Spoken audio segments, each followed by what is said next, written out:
Folks, welcome into That Betting Show for May 9th, 2019, your one-stop shop for all your sports betting needs. It's Thursday. He's Teddy Savransky. Give him a follow at Teddy_Covers on Twitter. I'm Donnie Seymour, right side VP. Teddy, last night taking a look. Yes, the Warriors won. Yes, the Warriors go up 3-2.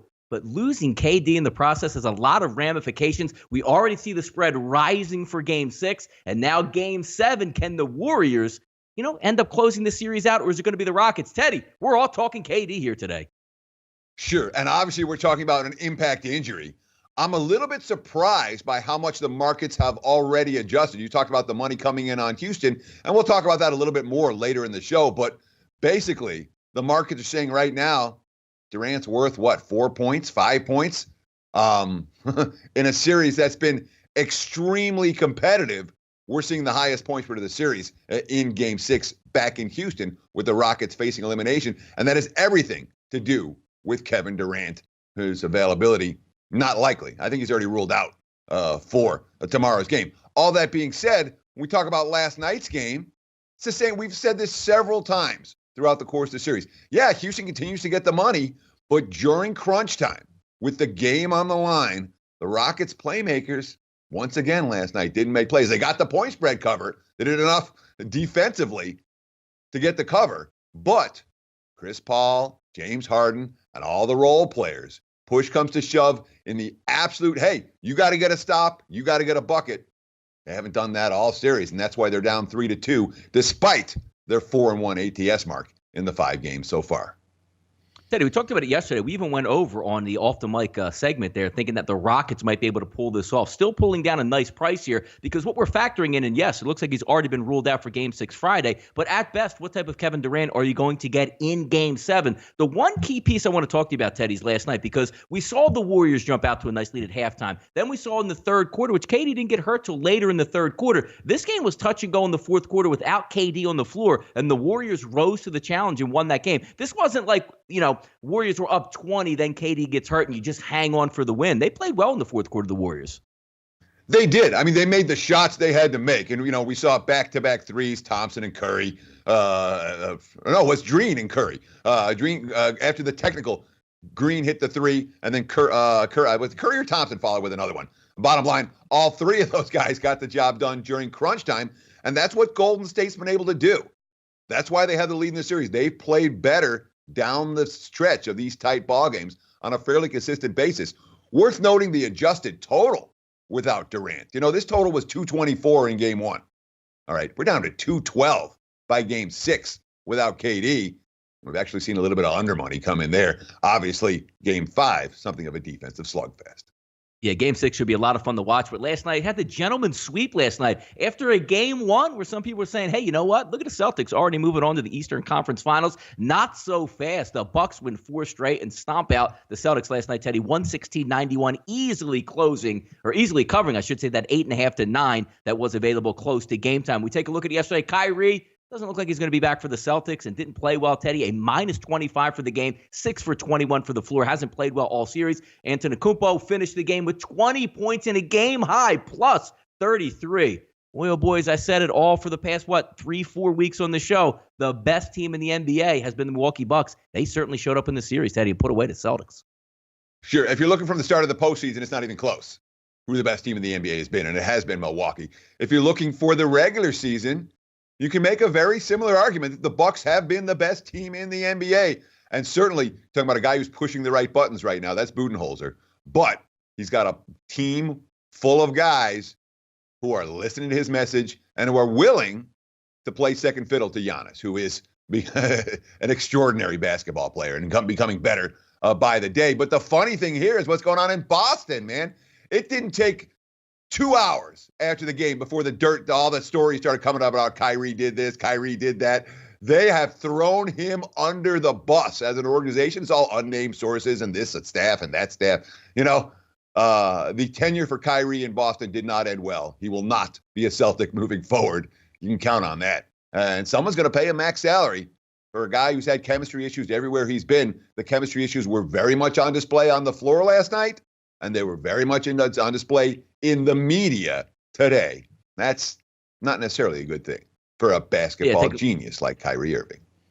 Yeah, take a look at the Bucks. Probably going to be rooting on the Sixers to extend that series, so at least they can get yet another day or a couple of days off until the Eastern Conference Finals start. And also, Teddy, one thing to note: first time in the Eastern Conference Finals since 2001, which was against those Philadelphia 76ers. How about this history, Teddy, on Major League Baseball yesterday? A day game. We saw a couple of titanic home runs leave PNC Ballpark yesterday, but the one thing that grabbed my attention most of all is Joey Gallo. 100. Look, this isn't an error. 100 home runs before he got to 100 singles. If anybody's seen Joey Gallo and the way the out teams are shifting against him, it literally looks like, Teddy, he has to hit a home run or he doesn't get a base hit. One of the more crazy statistics that you're ever going to see, 100 home runs before 100 singles, Teddy. It's never happened in Major League history. So, it's one of the craziest stats you'll ever see. But, of course, Joey Gallo hits the bombs. You know the mentality of guys from Vegas, Donnie. We want to hit bombs, not singles. Actually, I like hitting singles. I'll hit singles all day long.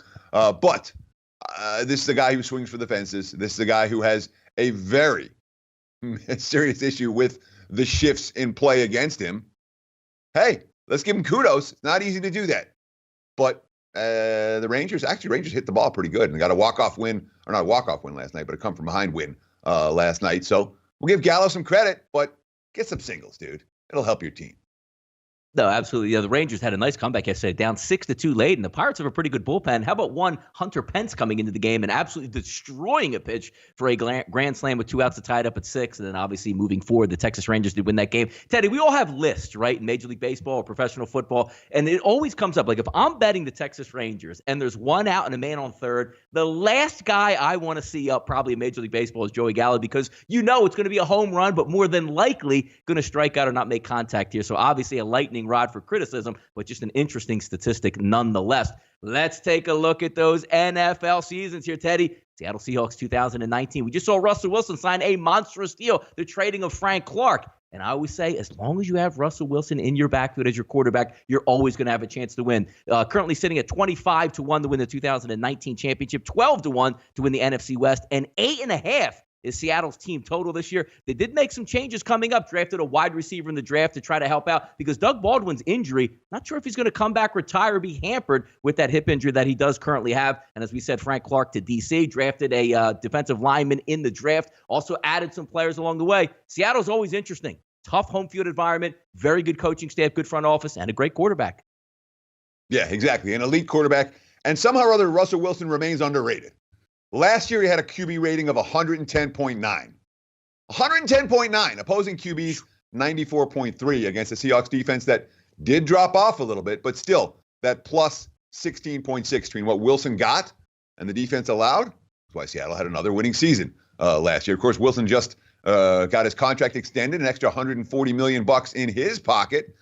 As we do with all of these team previews, I want to take a look back at last year. That's where the markets start. And then we make our adjustments off of what really happened last year. What really happened last year was Seattle overachieved in a lot of ways. A lot of it was Russell Wilson. Certainly, the fact that they were plus 15 in turnovers was a big benefit for the Seahawks a year ago, although under Pete Carroll in the Carroll-Wilson era, they've consistently earned positive turnover differentials. Not quite as good as New England, but pretty darn close. So to expect the Seahawks to be an even team this year when it comes to turnovers, not something I'm willing to do based on the track record of the defense and the quarterback. Nonetheless, they were plus 15 last year. That was one of the top 3 or 4 in the NFL in turnovers. But they were outgained on a yard per play basis, minus 0.3 yards per play between what the offense got and what the defense allowed. And they were, for the number 1 rushing team in the league, they were outgained on a yards per rush basis last year. Not much, but they were outgained. They had a slightly easier than average schedule a year ago, slightly tougher than average this year based on 2019 win totals. But it's not a dramatic differential between a year ago and this year. When you look at the offseason, yeah, you talked about some of the big moves. Obviously, Frank Clark, the big deal. Russell Wilson, the big deal. They signed a couple of guys I think are really going to help. Michael Kendricks, probably going to be good. And on defense, they saw the kicker problem they're hoping in Jason Myers. Obviously, Seabass last year wasn't good. KJ Wright has been good in this defense before. You talked about the defensive end in Collier they pick up in the first round. DJ Metcalf, a guy who can make some plays. And, of course, the perennial issue for the Seahawks, is the offensive line. Last year they brought in a pair of new starting guards. They did okay. This year they signed Fluker, re-signed Fluker, brought in Mike Iupati, who played 4 straight Pro Bowls. The last one was 2015. Seattle's offensive line, to me, once again, comes into the season as a major question mark. Good thing this team's got a quarterback who can win games. Seahawks, once again, likely to be bouncing around the wild card / division champs in a division with San Fran looking up and LA going to the Super Bowl last year. Seattle's not top of the pack anymore, but this team isn't far down from the LAs in the division. And frankly, they may be every bit as good or better than San Fran. Also this morning, Teddy, signing Ziggy Ansah, defensive end that was coming out of Detroit there. Got him pretty cheap, but he does have the shoulder injury, and some pundits are out there saying he won't be ready for training camp and might miss the first couple games of the season, but a lot of upside in that report. It was interesting also, Teddy, last year with the Seattle Seahawks, doing it more old school, running the football quite a bit more and sort of turning the clock back. And I know a lot of people had Seattle in that game in the playoffs versus the Dallas Cowboys that were screaming because every time Russell Wilson dropped back, he made a play, but they continued to run the rock. We'll see if they change it up this year and maybe make some additional moves as the summer goes on. Overnight line movers. Talking about some changes here. Check out SPRodds.com for all the latest in Major League Baseball. One we're going to look at to start off here, Teddy. Mariners looking for another win in the Bronx. Embarrassed those Yankees yesterday. Open up as a plus 155 dog today. Sitting around plus 145 right now at SPRodds.com. A total of 9.5. It's going to be Leak versus Happ on the mound in the Bronx. Yeah, I mean, the Mariners are 7-17 in their last 24 games. Do the markets care? They do not. What do they care? Well, they hit the ball yesterday, 14 hits, 3 different home runs, and the 10-1 win. And Seattle team leads the majors in home runs, 74 dingers. They have, 13 of them in the last 5 games. And they're going against a pitcher in J.A. Happ who is very home run vulnerable. He's already given up 12 dingers, at least 1 in 6 of his 7 previous starts, and 2 last time out. Clearly, the market's worried about Happ being able to keep the ball in the park today, hence the early Seattle money. Pirates total on the rise. Actually, we just talked about the game with the Texas Rangers here that had a lot of runs yesterday. Now we're going to move it over to St. Louis. St. Louis didn't have too much success against the Philadelphia Phillies yesterday, getting shut out over 9 innings. Early line opens up, Teddy, at 8, now posting around 8.5 at SBRodds.com. Pirates and the Cardinals, Musgrove versus Waka. Yeah, the over money coming in here. I mean, Waka hasn't been good. He hasn't past the 5th inning in his 2 starts since coming off the DL. At home at Busch, he hasn't been good. He's given up 8 runs in 9.1 innings. And it's a Pirates team that's hit him. On the other side, you have Musgrove coming off his worst start of the season. He gave up 7 runs, 5 earned, and 2.2 against Oakland. His quotes are fine. The important thing is being able to put this behind you and be good in your next start, not to let this one linger and bleed in the next one. These nights are going to happen throughout the course of the season. I can either sit and dwell on this, or I can pick out things I did wrong, look at the few things I did right, and move on. Worth noting, he has gone at least 6 innings in each of his 5 other starts, but the bullpen behind him, that Pirates bullpen behind him, is problematic right now. We talked about the Rangers come from behind win against that Pittsburgh bullpen yesterday, and the Pirates bullpen today, anything but fresh and anything but healthy. It could be a problem and could be a reason why we're seeing some of the over money in St. Louis in early betting action. Out on the West Coast tonight there, 9:40 Eastern time, first pitch, Soroka versus Weaver. The Braves struggling a little bit out there on their West Coast swing. Opened up as an actual favorite here at SBRodds.com today. Some offshore market showing minus 116s, minus 120s, but that's reverted back to minus 110 and less for tonight's game between the Braves and the Diamondbacks. Soroka versus Weaver on the mound. Yeah, I mean, Weaver pitched brilliantly last time out. He's looked pretty darn good, although I'm surprised to see money come against Soroka. We talked about this a little bit with Caleb Smith, where maybe the market's over-adjusted and then you're seeing money coming the other way. But, we've seen Soroka take money in almost every start this season. And we're talking about a guy with a 1.14 ERA, a guy who opponents are hitting 182 against him. He hasn't given up a home run yet in 23.2 innings. And you see the quotes, catcher, Brian McCann. The game's slow to him. You're talking to him before the game. You're talking to him in game, the adjustments he's able to make because he slows the game down. To be his age, it's incredible. It's hard to think that someone can come in here and take the ball and slow the game down like he can. It's a rare thing in today's game. He's well beyond his years. First time we've seen money come against Soroka, and that maybe some pro D-backs money, obviously with Atlanta struggling in the road trip at L.A., but you're not going to see the markets move against this guy on a consistent basis, not when he's throwing like this. I'm surprised at all the early money coming for the home team. Teddy, we're winding down on the NBA's double headers for us, but we do have one tonight. And will it be a last stand for my Philadelphia 76ers tonight at the Wells Fargo Center? Sixers currently sitting as an underdog, +2. There is a 2.5 also showing up here on the map at SBRodds.com. Total of 212.5. Moneyline split, -130, +110. Live from the Wells Fargo Center, 8 p.m. And after an effort in that last game, Ted, it looks like they laid down. It's going to be interesting to see what type of Sixers product we get tonight. The Raptors are 44-46 against the number on the season, 22-22 against the number on the road. The Sixers, 44-48 on the season against the spread, 13-15 against the spread as a dog, and only 24-22 against the number at home. Sixers-Raptors tonight. Can they force Game 7 in the North? Fascinating game. It really is, because what's the mantra? We've been talking about it since day one of the postseason. When a team's done, they're done. And Philly looked like a done team the other night. And now, okay, you're returning home. The quotes are there from the Sixers. They're great quotes. I'll read them in just a minute. But you worry about the Sixers and the chemistry experiment being, okay, we're going to stick a fork in this thing and you go bye-bye. At the same time, Toronto's coming off their best game. The Raptors are not going to play a better game than they did in that blowout win over Philly. And the Sixers are coming off their worst game. Returning home, facing elimination. You know, the teams facing elimination haven't done particularly well this year, to put it mildly, at ATS. But each game is different, and it's a Raptors team, doesn't have the history of closing out these series on the road. They lost Game 3 in Philadelphia. They did play well in the first round on the road, and they certainly bounced back with a strong performance in Game 4 at Philly. But can Toronto match what they did, or it doesn't matter? You know, they haven't stopped Kawhi in any game. And if Kawhi does what he's been doing for the last 4 games of this series, Toronto's going to end it tonight. All that being said, the quotes out of Philly are positive. You know, Jimmy Butler, you know, like I said before, we're going to ride or die with the big fella. Everyone around this locker room knows that. Everyone in the world should know it. The fans should know it. We'll be just fine. We're going to keep doing what we're doing, encouraging him to battle through all injury, through sickness, and we're all here with him. It looks like Embiid's going to be good to go. You know, Brett Brown, we're excited to go back to Philly. No one's walking out of here, woe is me. I promise you that. We have a prideful team. Quotes are there for the Sixers. Whether the results on the floor match the quotes are another question entirely. But if you're betting on what you just saw to happen again, I don't know that Toronto's going to blow the Sixers off the floor. I do think Philly comes with a better effort here than they showed in Game 5.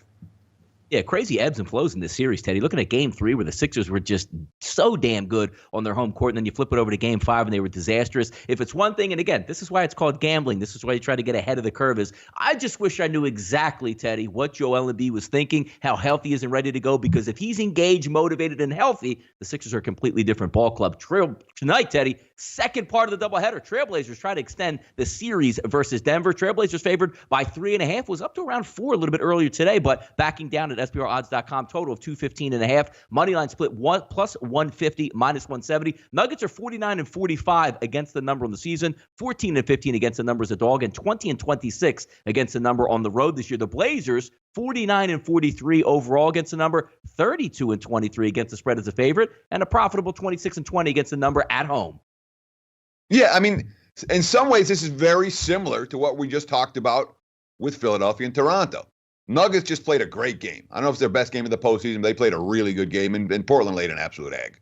You know, and that's something they haven't done a whole lot this postseason. So you have one team coming off their best game and going on the road, and the team coming off a lousy game playing at home. But the difference is that Portland's got to win by, not only win, they have to win by margin, whereas Philly, well, if they win, you know, they'll cover the number. And we're talking about a series that was extremely competitive in each of the first 4 games. It's like Golden State Houston, a series where it's difficult to lay points because the games have been so tight. Last game obviously wasn't. Enes Kanter coming off a 2-for-9 shooting performance. And Kanter, of course, dealing with fasting for Ramadan during the day, which has the potential to have an impact. I mean, he was trying to talk to Hakeem Olajuwon to get some advice on how to deal with that during a postseason run. He didn't deal with it very well the other night. 9 points on 2 of 9 shooting. Quote, and this is a quote I don't like to see at this stage of the season. You know, for a Game 5 playoff game, Kanter, they just played harder than us. Even the coach said, probably this is our worst basketball of the last 6 weeks. Our defense, we weren't really communicating with each other. We didn't really trust each other. We just got to learn from this. Just go home and take care of home, because right now it's the most important game of the year. I like this quote from Mike Malone.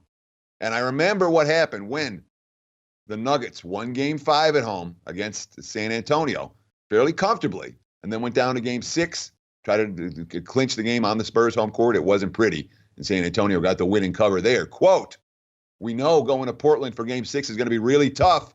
Game 6 in San Antonio, we did not come ready to play mentally or physically. I hope that we have a much different mindset going into Portland for Game 6. For this better, I would not be shocked at all to see Portland or Denver have a much better mindset this time around. They've proven, to me at least, that they're the better of these two teams. That means they're going to win tonight, or they're going to win on, Sunday, when we might have a chance for a triple header if we get 3 Game 7s.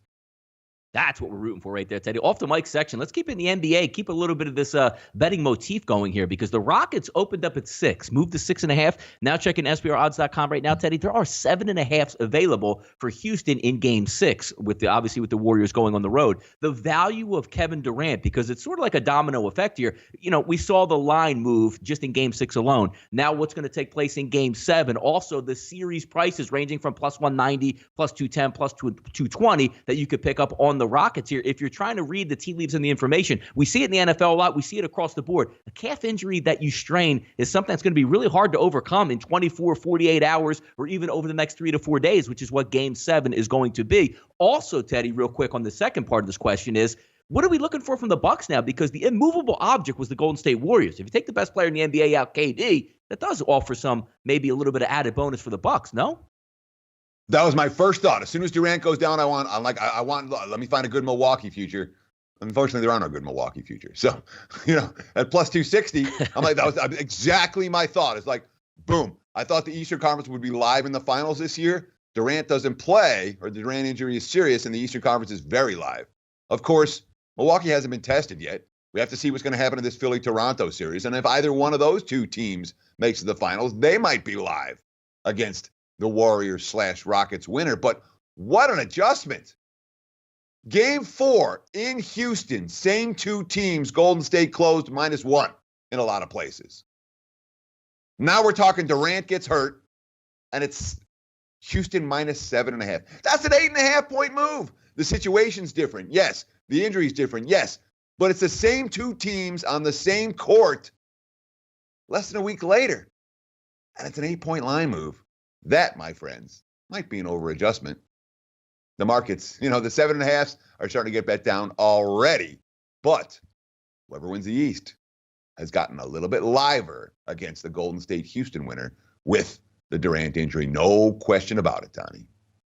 Absolutely. Hey, it's going to be interesting to watch. Well, over-adjustments in the NBA pricing, yes, but never an over-adjustment with me and Teddy here on That Betting Show. Thank you for tuning in for May 9th, 2019, your one-stop shop for all your sports betting needs. Once again, he's Teddy Savranski. Give him a follow on Twitter at Teddy_Covers. I'm Donnie Seymour at Right Side VP. We'll be back tomorrow to go over everything and set you up for the weekend because it is Friday. Hopefully you cash your tickets tonight. Good luck, and we'll catch you tomorrow.